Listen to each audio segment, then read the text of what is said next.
The Nigerian political space is witnessing what many observers call a one-party state. The APC, which was a merger of the Action Congress of Nigeria, the Congress for Progressive Change (CPC), the All Nigerian People's Party (ANPP), and the All Progressive Grand Alliance (APGA) has extended its fangs on state politics. As of 12th of November 2024, there are 21 states with APC governors, 12 with PDP governors, and 1 state each with APGA, Labour, and NNPP governors. There's also the case of mass defection from opposition political parties such as the PDP, Labour Party, and NNPP to the ruling party APC. From members of the Senate, House of Reps, and one-time politicians. Interestingly, it's becoming obvious that the dominance of the ruling party may expand across opposition stronghold states in 2027, the year of elections. What could be the reasons for cross-carpeting, the policies, and the impact of the ruling party internal wrangles in opposition strongholds, or are there more to this? Our guest served as special advisor to former President Goodluck Jonathan. He's an author and is now known as the Table Shaker. Please join us as we welcome Mr. Reno Omokri. Good morning and thank you very much for joining us. Thank you for having me. I think a good way for us to start would be to talk about the opposition, which was the last conversation that we had. Your thoughts on the PDP as a viable opposition in Nigeria's current economic, political climate? Well, the PDP has to put its house in order. If you recall, they had the Anambra gubernatorial elections party forms, and nobody bought the gubernatorial nomination form for the PDP. Now, that's just a sign of what's happening with the PDP. So the PDP has to put its house in order. There's too much focus right now in the PDP on who will get the nomination in 2027. And that's causing a lot of disaffection, disunity, and strife within the party. So the PDP has to put its house in order. And one way to do that is forget about who's going to get the nomination in 2027 and focus on how the party is going to be a viable opposition party. Now, Mr. Omokri, you served on the PDP government. Opposition was allowed to thrive. The opposition even won the elections, and President Goodluck Jonathan then called Asiwaju Bola Ahmed Tinubu to Mr. Buhari, former President Buhari, to congratulate him. What do you think is happening now? Why does it seem there are internal wranglings in every opposition party? The opposition seems to be in disarray. Some have suggested it to be the handwork of APC in installing moles in those parties to cause disaffection. What do you make of this? Well, I don't have any evidence to suggest that. But the thing is, even if it's true, you as a political party should know that it is the job of the opposite party to yours to try to undermine you and to project itself. I mean, that's just politics 101. It happens all around the world. And so your job is to prevent that from happening. If you cannot prevent that from happening, what you're telegraphing to the people of the country where you have that political party is that you are not ready for governance. All right, let's talk about still another force that people didn't see coming at the last elections. The person of His Excellency Peter Obi. Many of the obedience seem to think that you have a personal vendetta against Peter Obi and the obedience. Do you have an issue with them? I don't. I'm going to tell you what happened. I took a vow to destroy that movement because Peter Obi was a project of mine. Myself, 2 people actually, Senator Ben Moribuz and I, a former president had asked us to make sure that we promote him because he felt that he was a good candidate. And so I did my best. I spent my money to promote him. I was responsible for Peter Obi becoming the running mate to Waziri Atiku Abubakar in 2019. I've said this publicly. I've got the document. I'm a meticulous record keeper. Waziri Atiku Abubakar cannot deny it. Peter Obi cannot deny it. Peter Obi was lobbying me, sending me his resume. We did everything we did. I've not collected a dime from Peter Obi. Now, what happened is that Peter Obi left our party, the People's Democratic Party, without informing any of us who helped him. And that's okay. He should have done that. But he left the party just suddenly. And then, obviously, we couldn't go with him because he didn't tell us that he was leaving. Now, even if he told us, we wouldn't have gone with him. So we had our party and we had our candidates, and we were trying to build our party. And what happened is that Peter Obi's movement, Obedience, they started attacking me, threatening me, insulting me. Now, that was okay, but then they moved from myself to my family to, I just had a daughter at that time. There were multiple death threats. They came to my house in the United Kingdom. They trailed my wife and I when we were jogging. They found out my jogging route, and then they would pursue me jogging and then threaten me. And so one day I just got very annoyed. I contacted Peter Obi. I told him this is what was happening. And I named a specific individual who is online. I knew that the person masquerades as a mixed race girl on X. And I told him, look, I know who the person is. You've got to speak with that person on the phone. Peter Obi put me on speakerphone, talked to somebody on the background, and then later came back to me. I said, look, he cannot condemn that person. That specific person, he cannot condemn that person, but he will issue a general statement, but he cannot condemn that person. So that means that Peter Obi knew who that person was. Anyway, the attacks continued, and I would contact Peter Obi, and I've got records of all of this. Peter Obi would not do anything. And so I took a decision one day. I said, well, if Peter Obi is like this, if he's not going to control this violent movement, this thuggish movement, this mob, this headless mob, then I am going to do my possible best with whatever considerable, will I say, a political machinery that I have to destroy that movement. So, and that's just a summary of what happened. Would you care to mention who the person was that you said you had spoken to? Peter Well, I discussed with Peter Obi. I don't think it's right for me to come here and then begin to do that. I put it to Peter Obi. The thing about me is this: is that I don't. I'm not afraid of a confrontation, but when I want to do it, I will do it with you face to face and make sure that I give you an opportunity to put what is wrong right. And if you can do that, then the relationship is safe. But if you can't, well, then it goes awry. It goes awry, sorry. Now, Mr. Omokri, two questions here. You used to be a very vocal critic of the current president, Asiwaju Bola Ahmed Tinubu, and that seems to have changed. You've made a complete 360. Could you give us the reasons for that? And also looking at the current administration, you've been a vocal supporter of the president's economic policies, despite a lot of criticism from Nigerians. You've defended his economic reforms despite public outcry over inflation and hardship. What specific policies do you believe have been successful, and how do you justify the suffering many Nigerians are currently experiencing? Well, if you look back into history, and that's the thing about me, a lot of Nigerians are not meticulous record keepers, and as a country, we have a very short memory. There are two things that I was against the president for. Two things. I had suspicions that he did not have the academic qualifications that he had. And then on September 19th, 2022, I went to Chicago State University. I met with individuals there. I was given incontrovertible evidence that Asiwaju Bola Ahmed Tinubu attended, passed his exams, and graduated from Chicago State University. And after that date, note that date, September 19th, after that date, September 19th, 2022, I changed completely. I told Nigerians, I said, listen, on the issue of his academic qualifications, I'm not going to criticize this man anymore. This was before the elections. He went to this school, and I encouraged my party. I said, listen, we cannot keep on attacking this man on a lie. We've got to just take that apart. And if you keep on attacking him on his qualifications, his certification, then I'm not going to be a party to that, because, right now I've confirmed that it's lies. However, I still continued criticizing him on the drugs issue. So if you recall, this was September 19, 2022, I went to Chicago State University, and I did a video there, live video. Nigerians saw me there. 2 months later, I was at Chatham House. I was protesting him.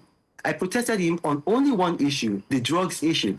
I didn't protest against him on his qualifications because I had settled that. And then we had the Supreme Court decision, which said that they looked into the drug issue, and it was not a drug conviction.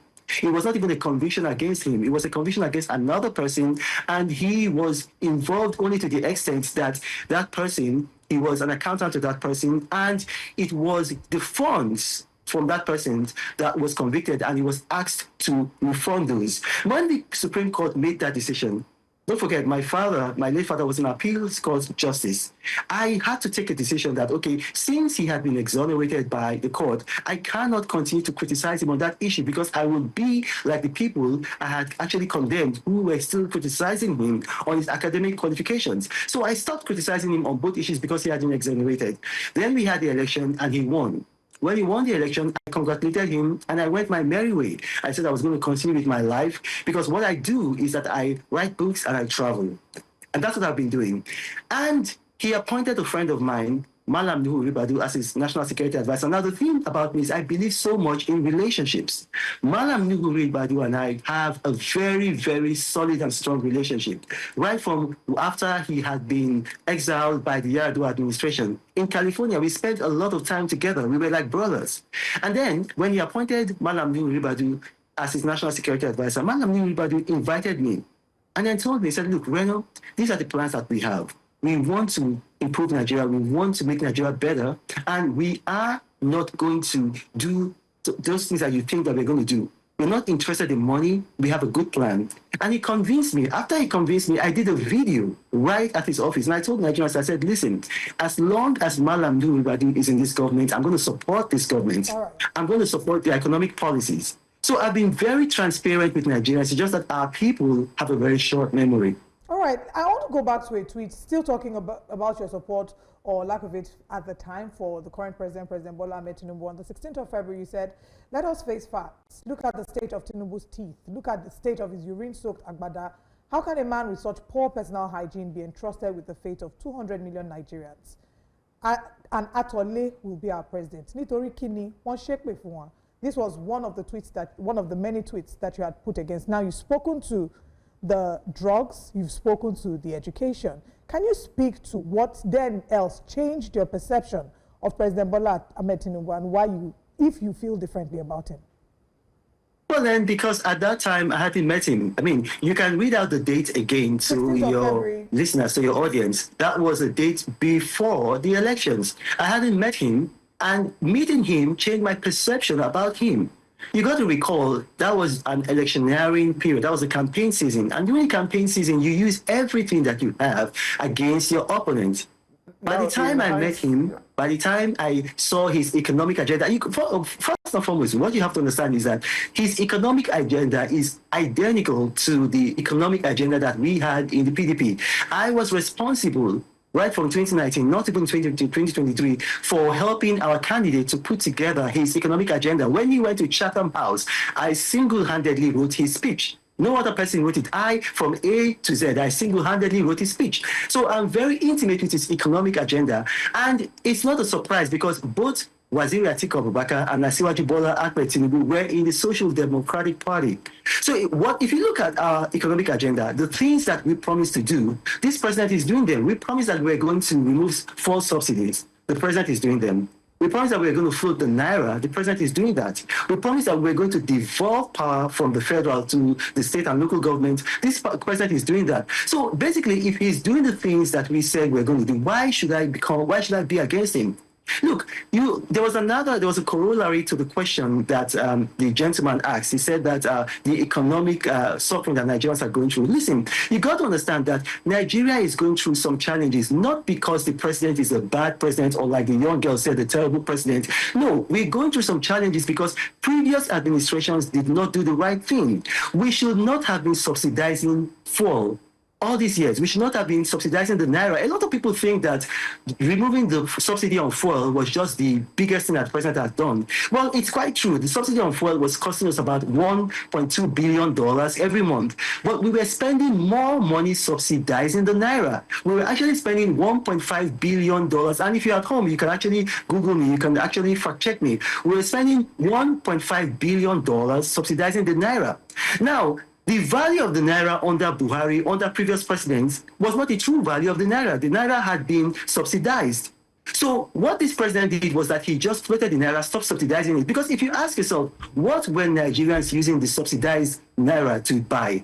We were spending that money on $25 million. We were spending on French champagne. actually $75 million. Then we were spending 25 million pounds on Scotch whiskey. We were spending $200 million importing human hair. We were not, if we were using that money to import technology to make Nigeria move from being a consumer nation to a prosumer nation. A prosumer nation is a nation that consumes what it produces. Then that would be okay. But we're frittering away that money. So what the president did is actually the right thing. Right. I want us to speak about, some of your tactics in trying to hold people to account or persons in position of office. You said that before elections, you deploy whatever tactics. Now, in the case of Obi Ezekwesili, it wasn't an election. It was the Senate Committee on Ethics, Privileges and Public's petition. You did share your thoughts on X as well regarding this. You definitely did not, you were not in support of her saying that she should not tell anybody, she shouldn't tell a grown man, shut up. But I'm going to quote something that you said here. One day ago, you said, Obi Ezekwesili's manners are in equal proportion to her beauty. Why do you find this as a tactic to personally attack physical appearances as opposed to going to the content of what exactly happened? Well, you can only say that if you believe that Obi Ezekwesili is not beautiful. I didn't say she wasn't beautiful. I said Obi Ezekwesili's... Can I just please... You got to ask your question and then you got to allow me to answer the question. You can't answer your own questions. I need to give you context to the question because judging from your previous tweets, you were not in support of how she had acted. So that tweet cannot be interpreted to mean that somebody, you think she's beautiful.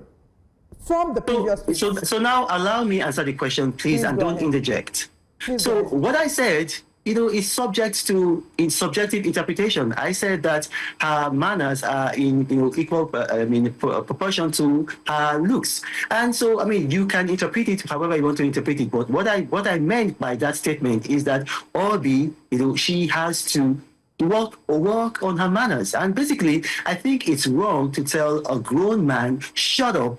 And then when you do that and then the man responds, you begin to blame him for his response instead of actually taking responsibility for your own actions.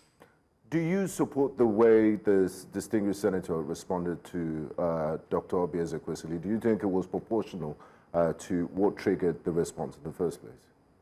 You see, you read that tweet or that post to your viewers, but why didn't you read the subsequent ones to your viewers?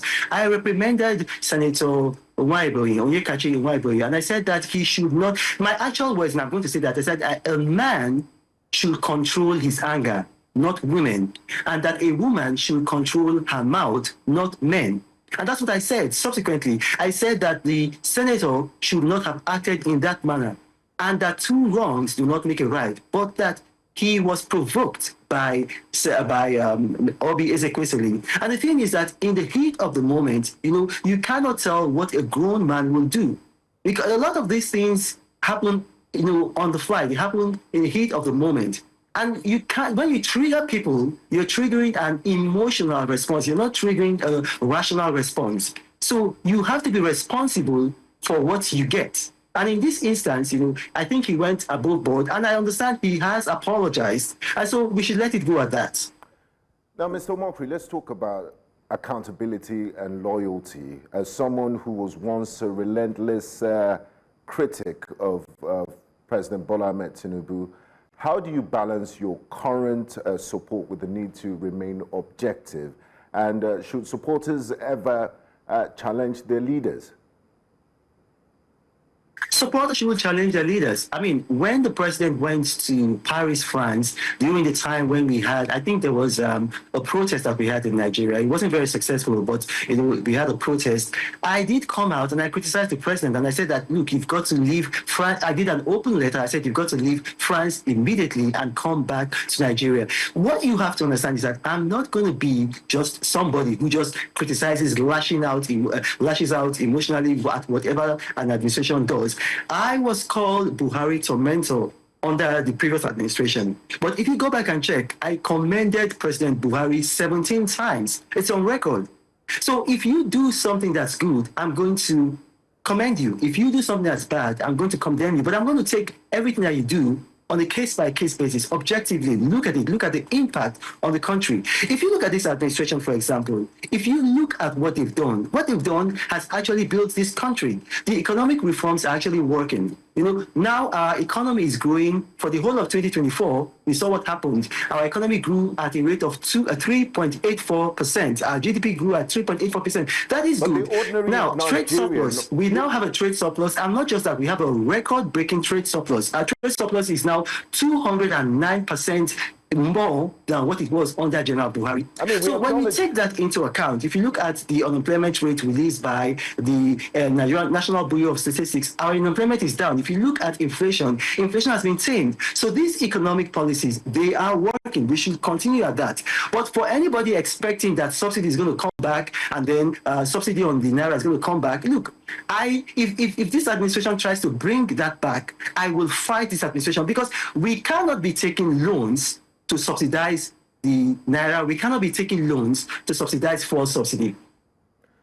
We acknowledge some of this data you just reeled out. I mean, some experts have questioned the methodology used in calculating inflation, for example. But the reality on ground is different. The common man on the street doesn't really care about the GDP figures and those statistics you reeled out. What he concerns him and his present day reality is that the cost of things has skyrocketed. He can't afford certain things he used to afford before, and people are complaining of hunger. Everyone is begging. So how do you relate this progress that you just said to the hardship in the country, the economic realities, the high cost of living? You see, that's the thing. You haven't provided any data. You've just given your opinions that everyone is suffering. That's not data. I deal with facts. I deal with data. So I'm going to say this. The Global Terrorism Index, which is the only arbiter in the world, is not controlled by Nigeria. It's controlled by the Institute for Economic and Peace, which is based in Australia. They've said that Nigeria is now the most secure it has been since 2014. That's a Global Terrorism Index. Now, we've seen in Nigeria, a lot of people don't know that we've got something called the Kwara-Rafa axis, which starts from Zuru in Kebbi State all the way to Gembu in Taraba State. There's now peace there. For the first time, northern minorities are able to go back to their villages and to their farms. And we've seen, now this is not Nigeria, we've seen Chatham House, we've seen the Pew Institute, we've also seen other ratings agencies say that food prices in Nigeria are coming down. The reason why food prices are coming down is because now we have security in these parts of Nigeria where there used to be crises, where there used to be banditry, and people are able to come back to their farms, people are able to go back to their villages, and so food prices are gradually coming down. Now, if you recall, 2 days ago, the Emir of Zazao said something. He said, if you are poor, then you should marry only one wife. Our people have an exceedingly high population growth rate. So we got to take some responsibility. I think it was, this post went viral. I think it was 5 days ago, somebody came and attacked me on X and was saying that, look, you see, Tinubu is a terrible president and you're supporting a terrible president. My father is a minimum wage earner and he has 7 children and he cannot pay our school fees. Now, that's one of the challenges that we're having in Nigeria. We are having people who are having more children than they can afford, and then they begin to blame the president. Okay. You see, we've got to cut our coat according to our size. And please let me finish.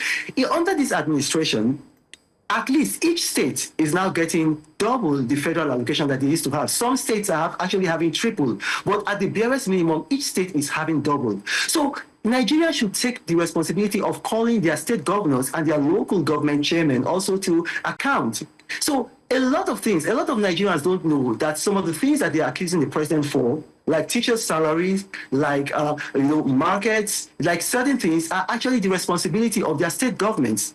But if you ask me, I will go with the data, and the data from foreign ratings agencies as well as local ratings agencies is that things are improving in Nigeria. All right, I'm sure that Nigerians will definitely react to this. We'll see the comments in YouTube as well and know, where to go from here with our conversations. But I'd like to go back quickly to something you said at the start of the conversation when you said you personally made Peter Obi Alhaji Atiku's vice. I'd like you to sort of give us context to that conversation and how you made that happen.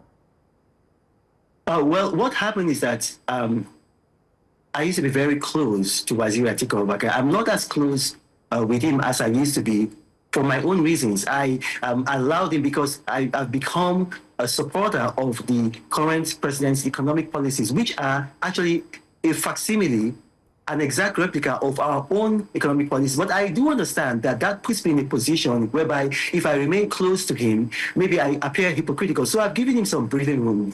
Now, here's the thing. When he won the People's Democratic Party presidential nomination in 2019, he called me and then he said to me, Reno, I need a running mate, but I need a running mate from the Southeast. And I want you to help me. I want you to headhunt for me. Now, without telling him, he later found out, because I talked about this publicly on several interviews. I called former President Jonathan, who is my political leader, and I said to him, sir, the candidate has asked me to help him headhunt for a suitable running mate. Now, what do you think I should do? And he told me, he said, no, Reno, it has to be Peter Obi. And I said, but sir, I can't just give him one name. That's just going to appear, it's just going to appear a bit arrogant on my part. I need to give him some names and then he should choose. So he told me, okay, you know what, Reno, work on this. You're a very intelligent person. That's why I'm quoting him. Work on it. Give him several names, but make it in a way that he picks Peter Obi. So I called certain people from the Southeast, and then one of them is from the South, but of Igbo origin. And I asked them to give me their resume. And then Peter Obi kept on calling me, there's a local parlance that we use in Nigeria, per second. He was actually following me bumper to bumper. He sent me his resume. Some other people, one of them is now the chairman of a bank, sent me his resume. Another person is now an international civil servant. I got their resumes, put them together, and then I packaged Peter Obi, and I sent all the names to His Excellency. And I suggested that, okay, these are the people I believe that you should pick. But amongst all of them, I think that this is the best candidate. That's how it came to me. Thank you very much for sharing that. We unfortunately have to wrap up the conversation, but we want to please get your word that we'll have a second conversation, because there's so many areas that you've highlighted that we'll need to look to. For example, when we want to fact check some of the things you said, a report by Africa Fact Check says here that close to 2 years after, majority of Nigerians are worse off as a result of the subsidy removal, as petrol has gone from around 200 naira per litre to about 860 naira per litre, and even went as high as 1,000 naira per litre. And I know that whilst you have your perspective on what the government is doing, Nigerian citizens have theirs as well. So we certainly want to get your thoughts on that. No, but I need to respond to that before you go. You can't just say that and go. 30 seconds, please. Yeah, Africa Fact Check is not a ratings agency. Africa Fact Check is just like, let's say, like a blog, or it's not a ratings agency. So you cannot use that to rebut what I've said. If you talk about maybe Fitch Rating Agency or Standard & Poor's, or if you talk about maybe the Pew Institute, that is a ratings agency. So Africa Fact Check, you have to tell your viewers, that's not a ratings agency. So you cannot say that. So if you're talking about ratings agency, you come back to me with what the IMF has said or with what the World Bank has said. And these institutions have said that the economic reforms of the current administration are working. Our GDP is growing. Unemployment is reducing, the inflation rate is reducing. So come back with me with ratings agencies. The poverty rate isn't reducing. We unfortunately have to go. I mean, there's so many numbers that we have to look at, but we certainly need to get your word for a second interview so we can delve into the details and the data. Okay, but just before you go, I need to say this, Nigerians should focus on the facts. Facts do not lie. Don't focus on individuals. Don't focus on your emotions. Focus on the facts. Thank you for watching me, and may God bless you all. Thank you.